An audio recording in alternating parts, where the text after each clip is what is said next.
గౌరవనీయులైనటువంటి ముఖ్యమంత్రి గారికి ఈరోజు ఆర్ట్స్ కాలేజ్ సాక్షిగా ఈ బహుజన బిడ్డలు బీసీ ఎస్సీ ఎస్టీ వాళ్ళం ఇక్కడ మనవి చేస్తుంది ఏంటంటే గత ప్రభుత్వం 2023లో కేసీఆర్ గారి గవర్నమెంటు జెన్కో నోటిఫికేషన్ ఇవ్వడం జరిగింది. ఆ జెన్కో నోటిఫికేషన్లో ఎస్సీ ఎస్టీ బీసీ పీడబ్ల్యూడి వాళ్ళు ఓపెన్ వాళ్ళతోటి ఎంఎస్సిలో ఉన్నటువంటి 60% మార్క్స్ ఆధారంగా వాళ్ళని జెన్కోకు ఎలిజిబిలిటీ అని ఒక నోటిఫికేషన్ ఇవ్వడం జరిగింది. దాంట్లో ఎస్సీ ఎస్టీ బిడ్డలు ఓపెన్ వాళ్లకు ఈక్వల్ కాదు అని మేము చాలాసార్లు అక్కడ సిఎండి ప్రభాకర్ గారికి వేరే గవర్నమెంట్కి మేము లెటర్స్ ఇవ్వడం జరిగింది. కానీ మళ్ళీ ఇదే ప్రభుత్వం ఇప్పుడు వచ్చినటువంటి ప్రభుత్వం మారిన తర్వాత కాంగ్రెస్ ప్రభుత్వం ఇక్కడ 2024లో సింగరేణి నోటిఫికేషన్ కూడా 60%తో ఇవ్వడం జరిగింది. ఈ విధంగా ఇవ్వడం అనేది ఈ ఎస్సీ ఎస్టీ బిడ్డలు 60% మార్కులతో యూనివర్సిటీలో సరి అయినటువంటి 60% ఇవ్వకపోవడం వల్ల వాళ్ళు ఏ సెంట్రల్ ఎగ్జామ్స్కి వాళ్ళు క్వాలిఫై కాకపోవడం, స్టేట్ వైజ్ ఎగ్జామ్స్కి క్వాలిఫై కాకపోవడం అనేది జరిగింది. అయితే మన రాష్ట్రంలో గ్రూప్ 1 కావచ్చు, గ్రూప్ 2 కావచ్చు, యూపీఎస్సీలో నీకు సివిల్ సర్వీసెస్ ఎగ్జామ్స్ కావచ్చు, గురుకుల జేఏలు, గురుకుల డిఏలు, జనరల్ జేఏలు, జనరల్ డిఏలు, పాలిటెక్నిక్ లెక్చర్స్ ప్రతి ఎగ్జామ్లో 45% ఎస్సీ ఎస్టీ బిడ్డలకు ఇవ్వడం జరిగింది.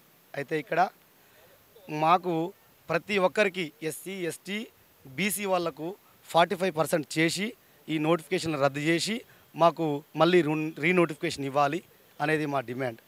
ఇదే బట్టి విక్రమార్క గారు 2023లో టీఆర్ఎస్ గవర్నమెంట్కు ఆపోజిట్గా ఫ్లోర్ లీడర్గా ఉన్నప్పుడు పోలీస్ వ్యవస్థలో ఆ రోజు అన్యాయం జరిగిందని వారు చెప్పినప్పుడు ఎమ్మటే టీఆర్ఎస్ గవర్నమెంట్ వాటిని రద్దు చేసి ఉన్నటువంటి 30%ని బీసీలకు, ఎస్సీలకు, ఎస్టీలకు కేటగిరీ వైజ్గా ఆ రోజు వాళ్ళు ప్రకటించారు.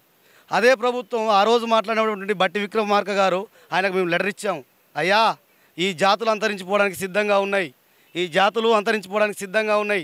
దయచేసి మీరు ఇప్పటికైనా ఈ ఎస్సీ ఎస్టీ బీసీ బిడ్డలను ఈ జాతులు అంతరించిపోకుండా ఉండాలంటే దయచేసి మీరు ఆ రోజు ఏ విధంగా అయితే ఫ్లోర్ లీడర్గా ఉండి ఈ పోలీసు వ్యవస్థలో జరిగినటువంటి అన్యాయాన్ని ఏ విధంగా చేశారో ఈరోజు జెన్కోలో కానీ సింగరేణిలో కానీ జరుగుతున్న అన్యాయాన్ని మీరే ఉన్నారు కాబట్టి, మీరిగిన ఒక ప్రతినిధి కాబట్టి మీ దృష్టికి, సీఎం గారి దృష్టికి, సిఎండి ఇక్కడ రిజ్వీ గారి దృష్టికి, అదేవిధంగా నిరుద్యోగుల పక్షాన నిలబడి ఎమ్మెల్సీగా ఎన్నికైనటువంటి బల్మూరి గారి వెంకట గారి దృష్టికి మేము తీసుకోవడం జరిగింది. దయచేసి మీరందరూ ఈ బిడ్డలకు ఈ జాతులు అంతరించిపోకుండా ఉండాలంటే దయచేసి మా గురించి ఆలోచించి ఈ జెన్కో నోటిఫికేషన్ కానీ సింగరేణి నోటిఫికేషన్ కానీ మళ్ళీ వెనక్కి తీసుకొని గ్రూప్ 2 గ్రూప్ 1 ఏ విధంగా అయితే డిఎస్సి టెట్లు ఏ విధంగా తీసుకున్నారో అలాగైనా మాదిగిని తీసుకొని వీళ్ళందరికీ న్యాయం జరిపించాలని ప్రజాపాలన అన్నటువంటి రేవంత్ రెడ్డి గారు మీ నిరుద్యోగులం గత ప్రభుత్వాన్ని వద్దనుకొని మీ ప్రభుత్వాన్ని తీసుకొచ్చుకున్నాం. ఈ ప్రభుత్వంలో ప్రజల పాలన, సామాజిక న్యాయం అని చెప్పే దాంట్లో మింగిన ఉన్నాం. బీసీలం, ఎస్సీలం, ఎస్టీలం ఉన్నాం.